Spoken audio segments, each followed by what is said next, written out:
Buenas noches y bienvenidos a Bufete Emanueli, el podcast. En la noche de hoy, nuestro episodio número 3, cancelación o condonación de préstamos estudiantiles. ¿Soy elegible? Mi nombre es la licenciada Zoe Negrón Coma, mi compañero licenciado Rolando Emanueli Jiménez. Buenas noches. Y la experta en préstamos estudiantiles, que se va a presentar ella sola porque no le gusta que yo la presente. Saludos a todos y todas, yo soy la licenciada Jessica Méndez Goldberg y como siempre bien agradecida de las personas que sintonizan y aquí quienes comparten estas programaciones. Sí, hoy vamos a tener un programa interesante porque hay una coyuntura súper especial en el tema de los préstamos estudiantiles que se ha ido desarrollando en los pasados meses y que ya maduró, porque antes era todo rumores y expectativas y ya se sabe específicamente qué es lo que va a pasar con los préstamos estudiantiles. Y quisiera hablar un poquito de Jessica porque en el tema de los préstamos estudiantiles hay que explicar, ¿verdad?, las cualificaciones de la persona que les va a hablar. Pues Jessica hace más de 5 años me dijo en la oficina: Rolando, hay un tema que me interesa, que es el tema de los préstamos estudiantiles. Hay un experto que viene para Puerto Rico, esto es antes de pandemia, cuando los seminarios eran presenciales. Hay un experto que viene para Puerto Rico a dar un seminario de varios días, yo quiero tomarlo, y yo, pues, adelante.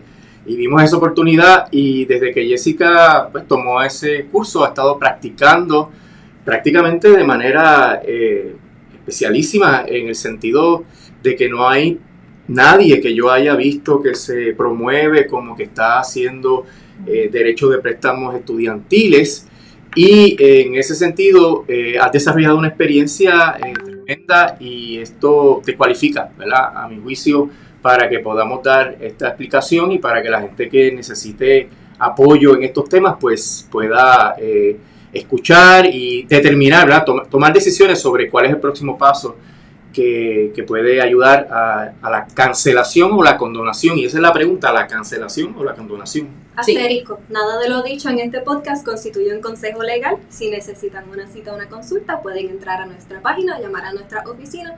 La información estará disponible a través de las redes. Correcto, porque aquí no estamos atendiendo casos en específico, estamos dando una orientación general para que las personas puedan determinar qué deben hacer con sus problemas o con sus asuntos de préstamo estudiantil. Además de que esa es parte de las razones por las cuales me interesé en que pudiéramos trabajar estos temas, porque cada caso es bien individual, ¿verdad? Todo el mundo tiene sus préstamos, pero no todo el mundo tiene el mismo tipo de préstamo. Las fechas aquí son importantes, así que hay muchos aspectos que son los que hacen difícil el que uno pueda manejar este tipo de préstamos. De hecho, Rolando habla un poco del interés mío en este tema, pero es porque también yo tengo mis propios préstamos y me di cuenta que ante una deuda tan grande, que cuando uno toma estos préstamos es bien fácil, porque uno es estudiante, realmente los requisitos para cualificar son bien mínimos, ni siquiera verificación de crédito para uno poder cualificar en la mayoría de los casos, pero cuando uno se gradúa, que entra en esa fuerza laboral, a los 6 meses es que uno se enfrenta con este problema y de repente tenemos 10 préstamos que no sabemos qué hacer con ellos, que pueden ser que haya distintas compañías cobrándonos porque cayeron con distintas por ser distintos préstamos, y entender esa dinámica puede ser un poco tediosa, frustrante, porque a veces se envían los documentos y no se aprueban los planes de pago por una mínima cosa. Así que en ese sentido pues fue que nos interesamos en este tema y desde aquel momento para acá pues hemos estado apoyando y asesorando a las personas en cómo manejar los préstamos estudiantiles, porque hay que atenderlos, ¿verdad? Los préstamos estudiantiles pueden ser un problema bien grande si no se atienden y si caen en default, ¿verdad?, que es cuando están en incumplimiento. Y aquí ya empieza un poco la clase, porque estar en incumplimiento, en default, significa que la persona ha estado más de 270 días sin hacer un pago. Y eso tiene unas consecuencias terribles, porque al ser préstamo al amparo de una legislación federal, el gobierno federal tiene muchas formas para poder cobrar esa deuda sin ni siquiera tener que ir al tribunal. Y es cuestión de enviar una carta para que a los 30 días pues ya pueda entrar en vigor un embargo de salario, por ejemplo, y no necesitan tener esa orden o ese permiso del tribunal. Así que es bien importante atender los préstamos para que no caigan en esta situación que es la peor que pueden caer. Yo sé que en futuros episodios vamos a estar hablando más en detalle de distintas circunstancias que pueden ocurrir con los préstamos estudiantiles, pero sí queríamos enfocarnos un poco en lo que son la condonación, la cancelación, porque son temas que tenemos que atender en este momento porque hay unas fechas límites de las que vamos a estar hablando. Pero un poco antes de entrar en materia, vamos a presentarles unas estadísticas para que veamos lo terrible de este problema, lo grande de esta deuda a nivel de Estados Unidos y donde obviamente está Puerto Rico incluido también. Sí, hay unas estadísticas que realmente son impresionantes porque el monto de la deuda estudiantil en los Estados Unidos es 1.75 trillion. Y hay que decirlo en inglés porque hay una diferencia entre español e inglés y la voy a explicar, voy a ver si me sale, ¿verdad? Y esto se lo debo, esto me lo enseñó el economista amigo, ¿verdad? Luis Rey Quiñones Soto, que sabe de eso. En realidad, 1 billón, que es el número que sale en la prensa todos los días y que todo el mundo habla, que en inglés son 1.000 millones, en español se dice 1 millardo. Y cuando los americanos dicen 1 trillion, ¿verdad? En realidad eso significa 1 billón en español. ¿Pero qué es 1 billón en español y qué es 1 trillion en inglés? 1 millón de millones. Yo siempre trato de romper las cifras para que se entienda la magnitud. Póngase usted a contar desde el 1 hasta 1 millón. Y después de hacer eso, hágalo 1 millón de veces más. O sea, 1 millón de millones. Eso es 1 trillion. Y en Estados Unidos son casi 2 trillions de deuda estudiantil. O sea, quizás debimos haber tenido una pizarrita para poner la diferencia. Me gustaría de cristal para hacerlo al revés, como sí. Lucy Pereda. Ustedes no saben quién es Lucy Pereda. No. Así que ella siempre nos ilustraba sobre el tiempo en televisión, en la televisión antigua, y escribía al revés en una pantalla de cristal, un transparente. Bueno, el asunto es que la deuda es espectacular. Y es impagable, como se sabe cuando los deudores, los clientes nuestros, pues tienen que recurrir a una quiebra. Uno sabe que con los numeritos que le trae el cliente, que eso no se puede pagar. Y el número de deudores que tiene esta deuda, para que usted vea, son solamente 48 millones de deudores. Yo pensé que iba a ser más gente. Podría ser más. Y entre 48 millones hay 1.5 trillion, ¿verdad? De monto de la deuda. Esto representa 412 millardos más que la deuda de préstamos de auto en Estados Unidos. O sea que en realidad es mucho más que todo lo que se dé por todos los vehículos. Eso para que vean la magnitud. En el 2020, más del 55% de los estudiantes de bachillerato tomaron préstamos estudiantiles. O sea, más de la mitad. En las escuelas graduadas, eso es prácticamente 100%, ¿verdad? Uh-huh. Por el costo. Sí. Y casi 40% de los prestamistas, de los deudores, están en una expectativa de que incumplan con sus obligaciones de préstamos estudiantiles tan cercano como el año 2023. O sea que menos que la mitad de los estudiantes o exestudiantes que tomaron préstamos podrían incumplir sus obligaciones de préstamo. Y es importante que la mayoría de las personas tienen préstamos estudiantiles que son federales, porque hay préstamos estudiantiles federales y hay préstamos estudiantiles privados. Los privados son peores, porque en términos de las protecciones que provee la ley federal, pues los préstamos privados, pues no, los deudores no tienen ese tipo de protecciones. Pero la mayoría están son deudores con préstamos federales. Hoy nos vamos a enfocar en la discusión sobre préstamos estudiantiles federales, porque a estos es a los que le aplica estos programas que vamos a hablar más adelante sobre la cancelación y la condonación. En otro momento podemos hacer un episodio sobre préstamos privados estudiantiles. ¿Tú tienes otros numeritos? Sí, ya que estábamos hablando de la cantidad de gente que se espera que va a estar en incumplimiento para el 2023, en el 2022 estamos hablando de 23.6 billion. Son millardos. Billardos. Eso es 1.000 millones. De dinero, pero entonces 1.2 millones de personas que están ahora mismo en un periodo de grace period. En incumplimiento estamos hablando de 5 millones de personas. 5 millones de personas ya cayeron en esa etapa de default, incumplimiento que estaba hablando Jessica ahorita, con todas las consecuencias negativas que eso implica.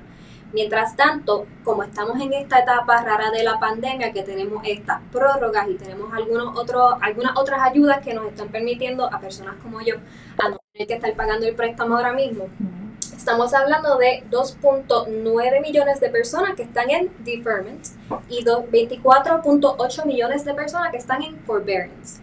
Y como sabemos, esa cantidad de personas en algún momento se va a acabar la prórroga que está dando el gobierno por la situación de la pandemia, y esas personas con mucha probabilidad terminarían en default. Y estamos hablando de una prórroga que termina para el 31 de diciembre del 2022. Correcto. De todas estas personas, las personas que están pagando sus préstamos al momento en el 2022, estamos hablando de 0.5 millones. Hay un issue bien dramático con los préstamos estudiantiles, y es que aunque se trata de un crédito, una deuda no asegurada, hay unas prohibiciones para el descargue de la deuda, o por lo menos unas trabas para el descargue de la deuda.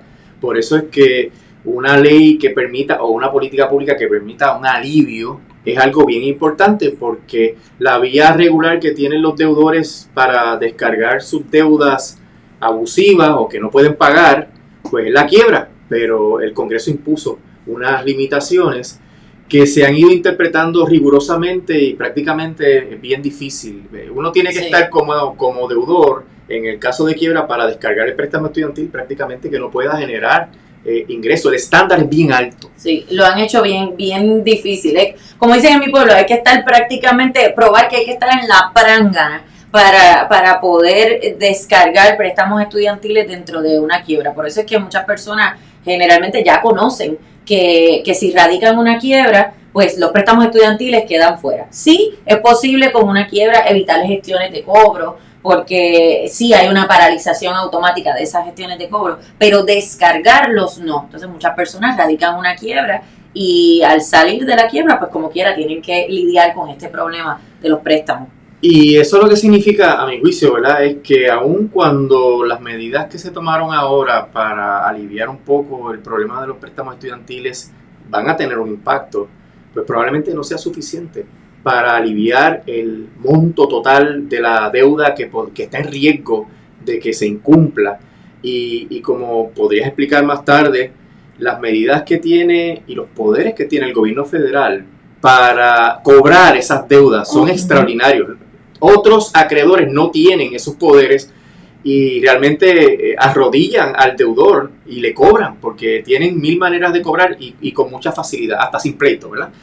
Y eso hace que, a mi juicio, en su momento, esto tiene que revisitarse. Yo creo que quien sea presidente en el próximo cuatrienio o en el de arriba va a tener que volver a lidiar con el problema de los préstamos estudiantiles, porque yo creo que lo que se hizo hasta ahora no va a ser lo que hace falta hacer en este momento. Y que uno de los argumentos para oponerse a la condonación o cancelación de préstamos estudiantiles era es que eso va a afectar la economía de Estados Unidos terriblemente porque la deuda es bien alta. Pero resulta que llevamos, a raíz de la pandemia, ya 2 años que no se han recibido prácticamente pagos de préstamos estudiantiles por la moratoria que se aprobó desde que comenzó la pandemia en el 2020.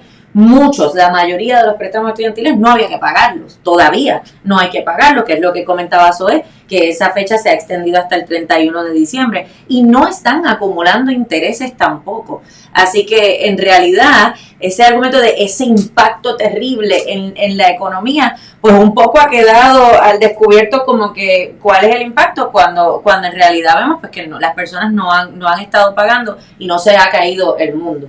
Y la pandemia es lo que ha facilitado también que se puedan tomar estas medidas para permitir la cancelación de los préstamos, porque a raíz de una ley federal, que es el HEROES Act del 2003, permite que el Departamento de Educación Federal pueda flexibilizar o aliviar la carga cuando se trata de ayudas estudiantiles en momentos de emergencia nacional como lo que es la pandemia. Por eso es que tenemos el asunto de la cancelación y de la condonación que vamos a explicar. Pero así entrando un poco en materia, primera cosa que deben anotar para que estén pendientes todas las personas que tienen préstamos estudiantiles es esa fecha del 31 de diciembre de este año que mencionó Zoe. Porque a partir de esa fecha, ya en enero del 2023, es que se van a reanudar los pagos de todos los préstamos estudiantiles. Hay unos que por excepción, por el tipo de préstamo, aún en la pandemia los han estado haciendo gestiones de cobro, pero esos pues no son, ¿verdad? No son tantísimos. Pero es bien importante tomar en cuenta eso porque ya durante el mes de diciembre, quizás un poquito antes, usted puede empezar a recibir esas comunicaciones de los servicers, ¿verdad? Y aquí explico, los servicers son estas compañías, instituciones financieras privadas que tienen contratos con el Departamento de Educación para manejar el préstamo y entonces esos son los que se van a comunicar. Puede ser que usted reciba una carta del Departamento de Educación directamente, pero también puede recibir una carta de una gente que se llama Moela o de Aid Advantage o de AES, que no es AES la de Guayama, y también está, siempre fueron bien controversiales Sallie Mae Sallie Mae y después se cambió el nombre a, me voy a acordar luego y se lo voy a decir, porque pues fueron muy agresivos en las gestiones de cobro que hacían. Sallie Mae y Navient son la misma cosa. Pero son estos servicers que son los que típicamente se comunican con usted. Y si usted ve que está recibiendo cartas de varios servicers, pues puede ser porque tiene distintos tipos de préstamos y caen con distintos servicers.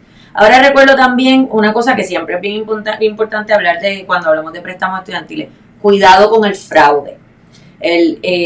Nunca estas compañías que manejan sus préstamos lo van a llamar a usted para pedirle que pague una cantidad de dinero para cualificar para algún tipo de beneficio. Si usted le dicen, usted tiene que pagar tanto para cualificar, eso es fraude.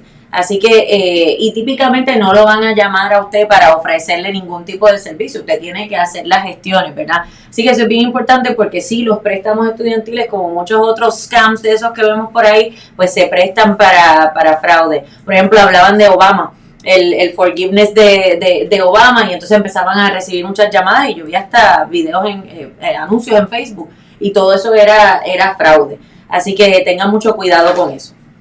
Bueno, pues aclarado lo de la fecha del 31 de diciembre, que es lo de cuando termina la moratoria, eso es para todo el mundo, pues yo creo que podemos entonces empezar a explicar lo que hicieron, ¿qué hizo el gobierno de Biden con esto? ¿Qué fue lo que pasó ahí? Bueno, primero empezamos a hablar de condonación, pero recientemente también entonces salió la cancelación. No es lo mismo, los requisitos son distintos. Así que vamos a hablar primero de la condonación porque es lo que es un poquito más complicado y hay más requisitos con los que hay que cumplir y entonces luego hablamos de la cancelación. La condonación es el perdón de la deuda. Pero solamente va a aplicar a aquellas personas que sean que trabajen en el servicio público, o sea, federal, estatal o municipal.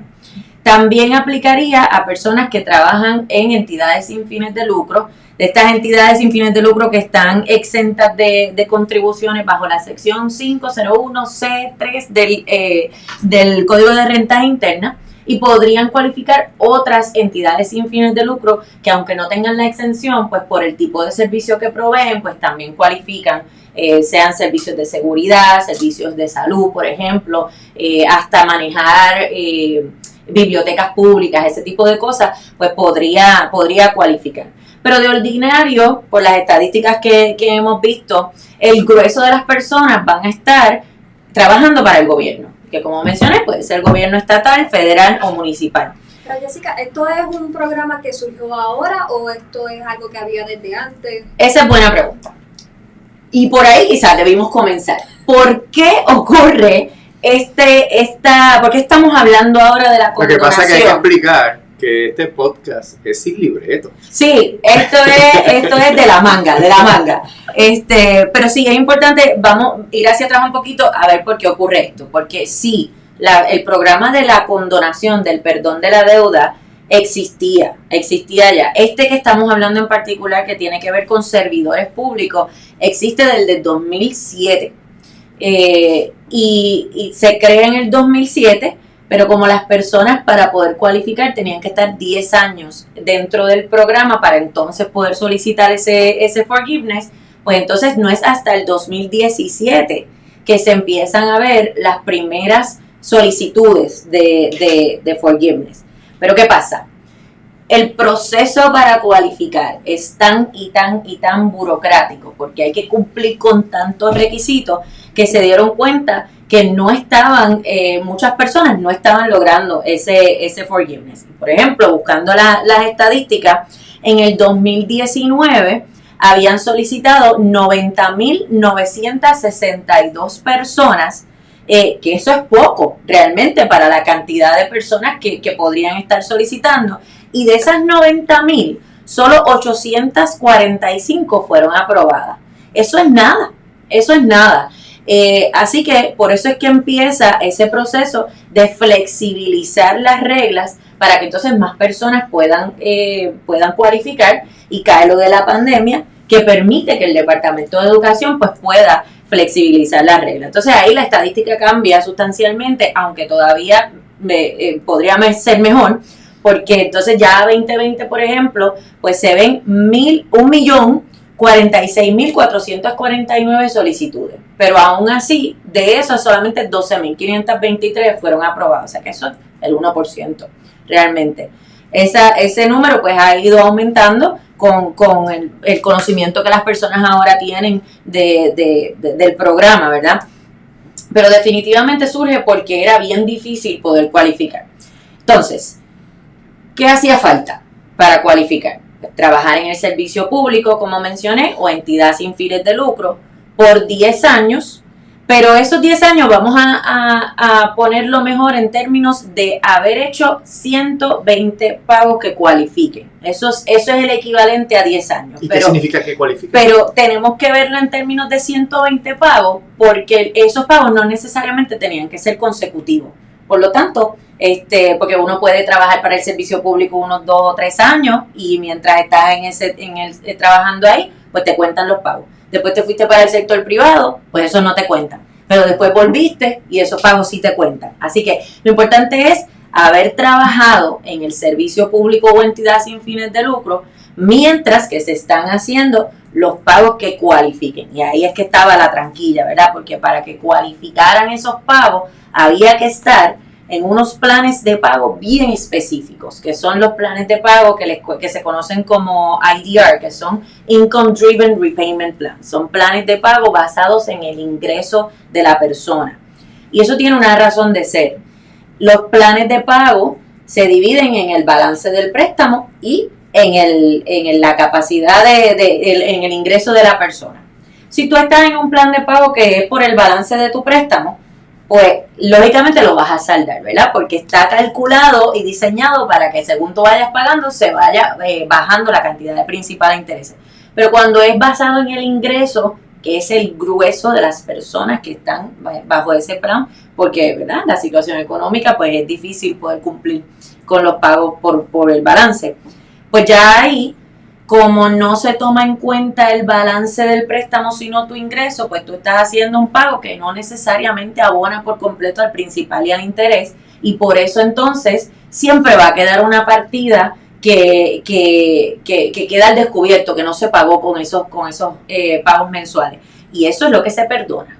Entonces, ¿qué ocurre? Que en el caso de las personas que trabajan para el servicio público, pues está el programa que a 10 años, 120 pagos, mejor, pueden entonces cualificar para que en ese momento lo que no se haya pagado se perdona. Eso existía. Es lo que digo, que con la pandemia se flexibiliza para que más personas cualifiquen. El resto de los mortales que no trabajamos para el servicio público o para entidades sin fines de lucro también podrían cualificar para programas de perdón de deuda, pero ya ahí el tiempo es mayor. Ya tienen que estar en un plan de pago por 20 años, podría ser 25 años, dependiendo del plan de pago. Pues, ¿qué ocurre? Que como muchas personas, pues a lo mejor estaban trabajando en el servicio público por muchísimo tiempo, pero no estaban en el plan de pago correcto, no cualificaban. Así que ahora lo que se hace es que Y te pregunto, para el futuro, estas personas que no estaban en el plan de pago correcto, ¿pueden hacer una consulta y entrar en el plan de pago correcto para cualificar en el futuro? Por eso es que la fecha del 31 de octubre es bien importante. Otra fecha a anotar, 31 de octubre de este año 2022. Esa es la fecha límite para cumplir con los requisitos que permiten, los requisitos que han flexibilizado. Y esta es la ventana que hay que aprovechar, porque aun cuando uno no esté necesariamente en el plan de pago que cualificaría, pues se hacen las gestiones y ya empiezan a contar para poder, porque el programa no termina ahora, el 31 de octubre, es que la flexibilización termina ahora, pero la persona puede seguir en ese plan de pago y acumulando el tiempo que necesita para eventualmente sí cualificar, pero ya dentro de los requisitos normales, ¿verdad? Así que eso sí se va a poder hacer, y por eso es que es importante también que se orienten ahora, porque aunque no cualifiquen para ahora, se puede ir desde ahora poniendo en el plan de pago que corresponde para que vaya contando el tiempo. Pues entonces, hay unas consideraciones para determinar si usted va a cualificar o no va a cualificar para este periodo de ahora que termina el 31 de octubre. Aquellas personas que trabajan para entidades sin fines de lucro, esas personas tienen que asegurarse de que su patrono cualifique. Y todo eso, ¿verdad? Hay unos formularios que se le solicita al Departamento de Educación que valide que ese patrono cualifica. Quien trabaja para el gobierno federal, gobierno municipal o gobierno estatal, pues ya eso es bastante fácil de determinar, que cualifica el patrono. Pero bien importante, usted tiene que ser empleado a tiempo completo. No puede ser contratista del gobierno, porque si es contratista, pues no es, ¿verdad? Por definición, no es empleado público. Así que tiene que ser empleado a tiempo completo, y ahí pues pasamos esa primera barrera de determinar quién cualifica a base de patrón. Lo otro son los 120 pagos que cualifican. La flexibilización consiste en que aunque la persona durante este tiempo que ha pasado no estaba bajo el plan de pago que correspondía por ingreso, como quiera le van a contar los pagos. Incluso van a contar aquellos periodos que la persona haya estado en deferment o forbearance, que son moratorias. Por lo tanto, este tiempo que hemos estado de pandemia, le van a contar esos pagos. Ahí hay 2 años regalados, básicamente, de los 120 pagos que hay que cumplir. 24 pagos. Correcto. Así que eso pues es una de las cosas importantes. Otro asunto también es que tenemos que pensar porque donde se complica es los 120 pagos que cualifican, ¿verdad? Y el tipo de préstamo. Los préstamos, usted tiene que saber qué tipo de préstamo usted tiene. Y ahí se puede complicar un poco porque la información está disponible en la página del Departamento de Educación o con sus servicers, pero eso hay que corroborarlo porque no todos los préstamos van a cualificar para esto. Y hay unas cosas que hay que hacer. Los únicos préstamos que van a cualificar para la condonación por ser servidor público son aquellos que se le llaman direct loans. Son los únicos que permiten la condonación. Pero parte de las reglas que flexibilizan es que si usted no tiene un direct loan, si usted lo que tiene es lo que llaman los FEL, uno lo ve así en el estado de cuenta, dice FEL, F-F-E-L, o los Perkin Loans, esos préstamos no cualifican. Y la fecha del 31 de octubre es importante porque si usted quiere que esos préstamos cualifiquen y le cuenten los pagos, hay que consolidar los préstamos. ¿Esos Perkins son privados? No, son federales. Lo que pasa es que surgen de distintas piezas de legislación, dependiendo, los Perkins los daban las escuelas a veces también, o sea que las universidades, así que tenían requisitos diferentes. Y la fecha también en que se otorgaron, los direct loan empiezan a partir de una fecha en particular, etcétera. Así que no, los que antes de que se aprobaran estas reglas, pues el que tenía Perkins, el que tenía FEL, pues no cualificaba, pero ahora están permitiendo que se consoliden los préstamos, y eso es porque si uno consolida, se convierte en un direct loan, en un consolidated direct loan, y ese sí cualifica. Y entonces, pero la fecha límite para solicitar la consolidación es el 31 de octubre. ¿Y una persona puede hacer una consolidación fácil o requiere apoyo legal? Puede ser relativamente fácil porque pues hay un formulario específico que hay que llenar, ¿verdad?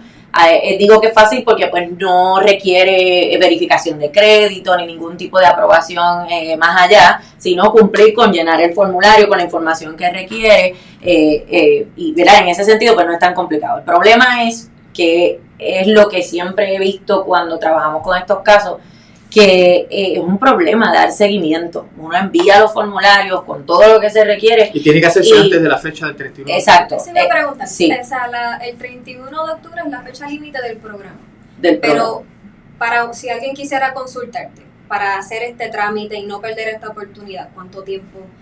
O sea, ya, ayer. Sí, el que necesite consultar tiene que hacerlo ya, ¿verdad? Porque hay que evaluar, hay que verificarlo, si en verdad cualifica o no cualifica desde nuestra perspectiva acá, para luego entonces presentar los formularios y enviarlos, darle seguimiento y asegurarse de que eso haya llegado, porque el Departamento de Educación ha sido bien claro, del 1 de noviembre para adelante no se van a considerar esas solicitudes, así que hay que hacerlo con tiempo. ¿Podría haber errores en la forma en que se consolidan los préstamos o cuáles se consolidan?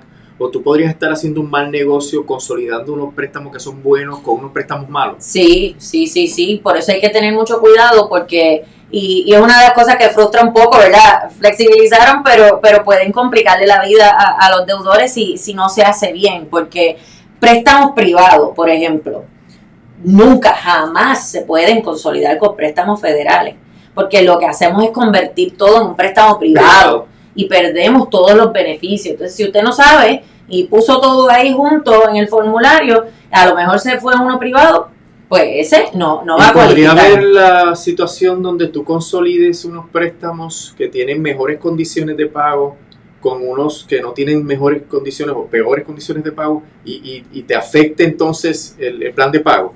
Va a afectar, porque al consolidar ya eliminamos aquello y nos quedamos con uno nuevo. Pero las condiciones de ese nuevo son ¿cuáles? ¿Las determina cuál préstamo o es un nuevo préstamo que hay unas condiciones especiales? Cuando se consolidan los préstamos estudiantiles siempre se van a consolidar a direct loan, a excepción de que haya, ¿verdad?, este préstamo privado, pero en general siempre se van a convertir en un direct loan. Pero son préstamos federales. Federales. Si consolidas un préstamo privado con uno federal, ahí lo sí, dañaste. ahí lo dañó. Pero si estamos hablando de préstamos federales, que dentro de ellos hay distintos tipos, pues al consolidarlos lo que convertimos es en un direct loan. Y por eso es que aquí, pues para poder cualificar, pues se requiere la consolidación porque el programa aplica solamente para direct loans. El problema es ese, que la consolidación implica crear un préstamo nuevo y es posible que usted haga esa gestión y después no cualifique para el perdón de la deuda. Pero, ¿verdad?, hay muchas consideraciones que hay que pensar en cuando uno va a consolidar. Aquí no es como las deudas regulares donde decimos, pues yo voy a consolidar porque entonces tengo un pago más bajo o un interés mejor. Las consolidaciones en los préstamos estudiantiles no funcionan así y tienen muchos propósitos también. Uno puede querer consolidar un préstamo para salir del estatus de default, y entonces hay mucha cuestión estratégica en esa decisión de consolidar o no consolidar, como por ejemplo lo que estamos hablando, de que estratégicamente yo consolido para cualificar para este programa. De ordinario a lo mejor no me hacía falta consolidar. Así que eso es bien importante, por eso es que es importante que se asesoren sobre si me conviene o no me conviene, si en realidad cumplo con los requisitos o no para tomar esa decisión de consolidar. Y bien importante, aquellas personas que estén en default ahora mismo, que son un % bien grande, no van a cualificar para el perdón de la deuda.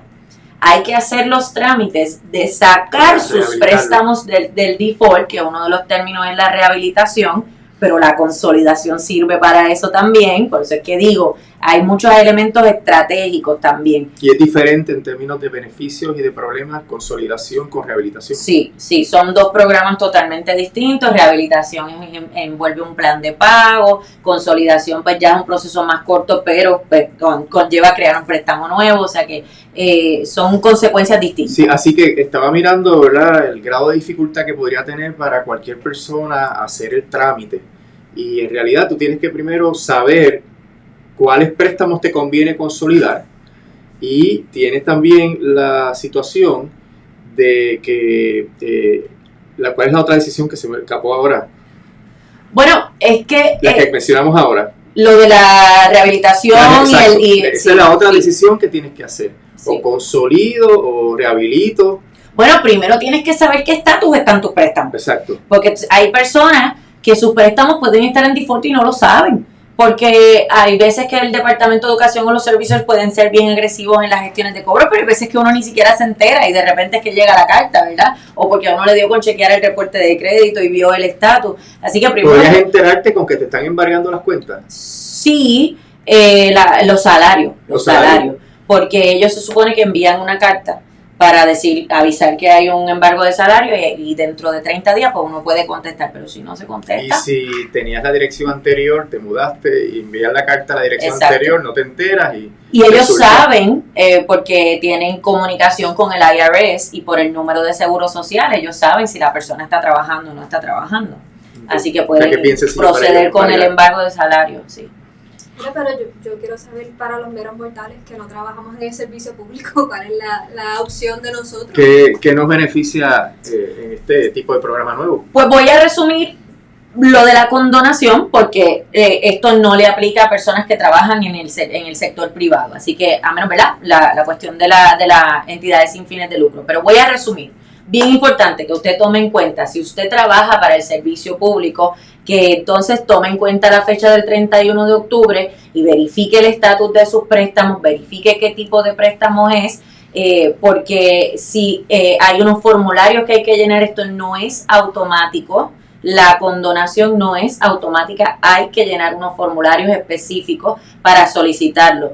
Y hay que hacer gestiones, su patrono, por ejemplo, el Departamento de Educación de Puerto Rico, le tiene que certificar que usted es empleado desde tal fecha, empleado regular y que todavía trabaja allí, etcétera. Los patronos también tienen que firmarle el formulario que se tiene que enviar al Departamento de Educación Federal. Así que si usted tiene que hacer gestiones con recursos humanos que no están en su misma área, que tiene que ir a San Juan o lo que fuera, pues verifique, porque necesita el tiempo para poder cumplir con la fecha límite. Y lo otro, ¿verdad?, si está en default, pues hay que atenderlo desde ahora para que dé tiempo de sacarlo de default y tratar de que cualifique para esto. Y como dije, como quiera no está de más orientarse, porque si no lo logra ahora con la flexibilización, como quiera puede cumplir con los requisitos para eventualmente cumplir, porque hay quien le pueden faltar 2 años o 3 años, y entonces lo ponemos en orden para que pueda cualificar. Pero aquellas personas que no son servidores públicos, Por favor. que no trabajan para entidades sin fines de lucro, como los mortales que estamos aquí, pues entonces sí tendrían que considerar la cancelación. que ese es el otro tema, que ese sí es el que salió recientemente, que se anunció. Sí, pero eso no significa que te eliminen el préstamo. No, lamentablemente la cancelación pues ya sí tiene un tope. Con donación, esto olvidé mencionar, la condonación es total, o sea, si usted cumple con todos los requisitos y su deuda está en $100,000, como anda la mía por aquí, pues... Bueno, hay personas que tienen $250,000. Sí. Típicamente el promedio de la deuda está en $30,000 ¿verdad? Para muchas personas, pero definitivamente profesiones aquí en universidades privadas, pues muchos compañeros abogados y abogadas, médicos, farmacéuticos, ese tipo de profesiones, ¿verdad? Que son costosos los créditos en la universidad, pues definitivamente tienen sobre $100,000 en préstamos. Así que vamos a hablar de las alternativas para los mortales. La cancelación. La cancelación no es lo mismo que la condonación. La cancelación tiene un tope. Aquí, ¿verdad? Los requisitos pues pueden ser más fáciles de cumplir. El tope vienen siendo $20,000. Pero los $20,000 de cancelación van a ser para personas que en un momento dado recibieron beca Pell. Así que si usted recibió beca Pell, pues puede ser elegible para que le cancelen $20,000. Si no recibió beca Pell, pues entonces solamente va a ser elegible para que le cancelen $10,000. Ok, aquí va a haber un problema generacional, porque mi beca no era Pell, era el BOG. Pues esa es una gran pregunta, porque todavía el Departamento de Educación Federal no ha sacado las guías, no ha sacado los formularios que establecen los requisitos específicos. Ellos dijeron, ¿verdad? Esa es la de lo que viene. Y dijeron que van a estar disponibles para principios de octubre. O sea que estamos pendientes a eso para poder ver si hay letras pequeñas entre quienes no cualifican, porque la experiencia me ha dicho a mí que en esto siempre hay una letrita pequeña de alguien que no va a cualificar, ¿verdad? Así que eso hay que verlo. Por el momento lo único que han dicho es beca Pell. Quien recibió beca Pell pues tiene el beneficio de cancelar hasta $20,000. Quien no la recibió, pues entonces el beneficio sería cancelar hasta $10,000. También hay un requisito de ingresos. Si el ingreso en el hogar, el ingreso en el hogar para un individuo soltero, soltera, no puede pasar de $125,000. Y si es un matrimonio o conviven, porque los conceptos en los préstamos estudiantiles consideran el household, y eso puede abrir a que no necesariamente estén casados, ¿verdad? Que solamente convivan. Así que pues cuando se trata de un household, del ingreso del hogar, son $250,000. Así que si usted no se pasa de ese ingreso, pues va a cualificar para esto, salvo las letras pequeñas que veamos. En Puerto Rico, pues nuestros ingresos muchos de ellos no llegan, ¿verdad? Ni cerca de los 125,000 o los 250, así que es previsible que muchas personas pues puedan cualificar. El asunto es si los 10,000 o los 20,000 van a significar un pellizco en su deuda, o si en efecto pues puede significar una diferencia. He visto ya personas que, pues qué sé yo, tienen $15,000 en su balance. Pues le cancelan 10, se tiene que ocupar de 5,000 nada más. Así que sí va a ser, me parece que beneficioso para muchas personas. Aquí la fecha límite, anotar, 31 de diciembre también. Así que se recomienda que ya para mediados de noviembre... Pregunta, ¿el salario que cuenta para esos 250,000 es el salario bruto? Bruto. Okay. Bruto. Ese es una diferencia bien grande. Otro problema de los préstamos es que aquí siempre trabajamos con ingreso bruto, que es terrible, ¿verdad? Porque lo que uno recibe, pues no es eso, porque uno tiene muchas deducciones, etcétera, y no, aquí siempre que se va a hacer un análisis donde tengamos que considerar el ingreso, va a ser bruto. También en muchas circunstancias no consideramos los gastos de la persona o las otras deudas de la persona para que puedan cualificar para distintos programas. Así que, pero sí, aquí estamos hablando 125,000 o 250,000 brutos. Pero bien importante, este asunto también de la cancelación. No es me cancelaron esto y ya seguí por ahí, porque si a usted le queda un balance pendiente, pues tiene que hacer las gestiones de que lo que le quede de balance pendiente, pues entrar en algún plan de pago, porque si no, ese balance pendiente se va a quedar ahí acumulando intereses diarios y le cancelaron 20,000 y el chipito, claro, el chipito que le quedó se le cayó en incumplimiento y entonces va a tener ¿verdad? Muchísimos problemas, además de que se va a trepar esa deuda y entonces pues no va a haber, ¿verdad? No, sería triste que se haya beneficiado de esto para que lo poquito que se le quedó, si es que fue poquito, pues le termina afectando como quiera.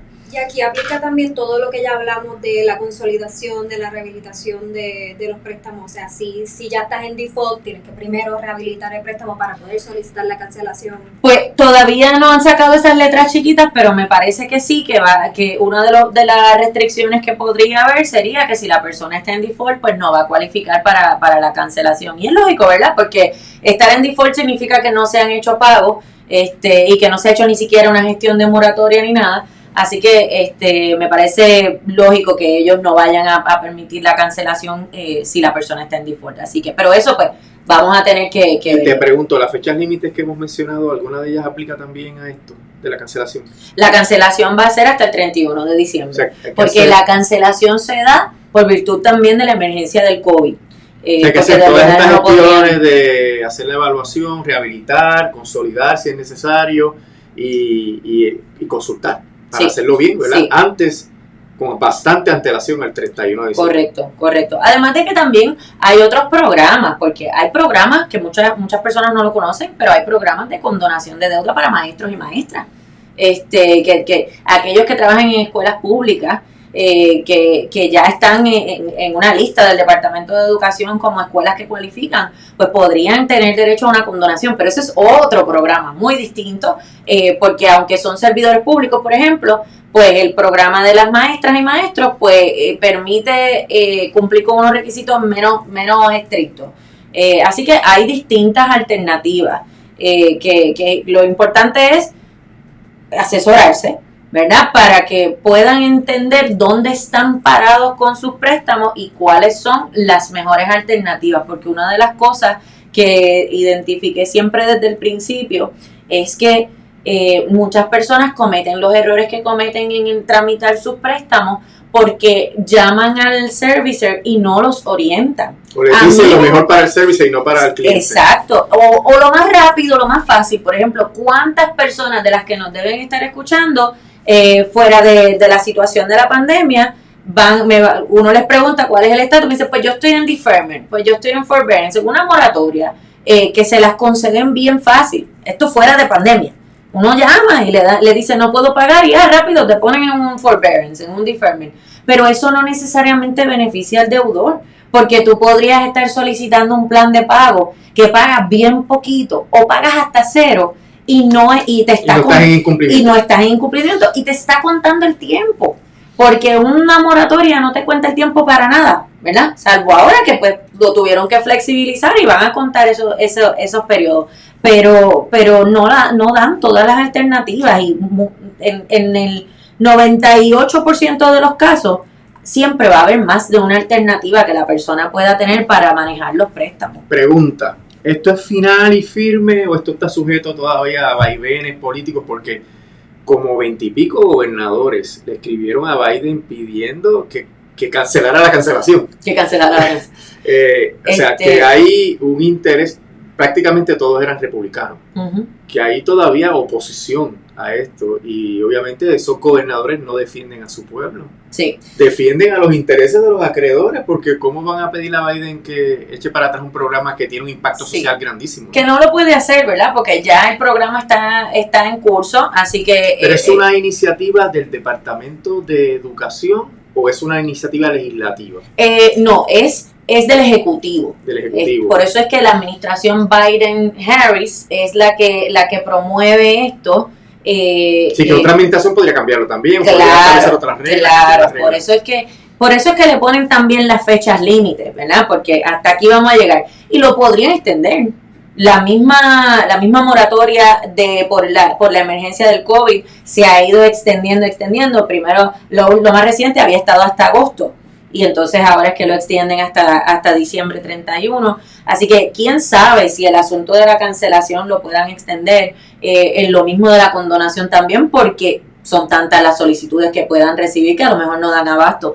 Pero definitivamente, como es una gestión del Ejecutivo, y ¿verdad? Por la potestad que tiene el Departamento de Educación por la pandemia, pues le tienen que poner la fecha límite y pues habría que ver, ¿verdad? Si hay voluntad del Congreso para enmendar la ley y que entonces se puedan modificar esos requisitos permanentemente, porque si no hay voluntad del Congreso para enmendar la ley, pues simplemente se queda como una medida administrativa en este momento por un periodo específico. Siempre los republicanos o los demócratas, dependiendo de quién es el que toma la iniciativa, van a la corte.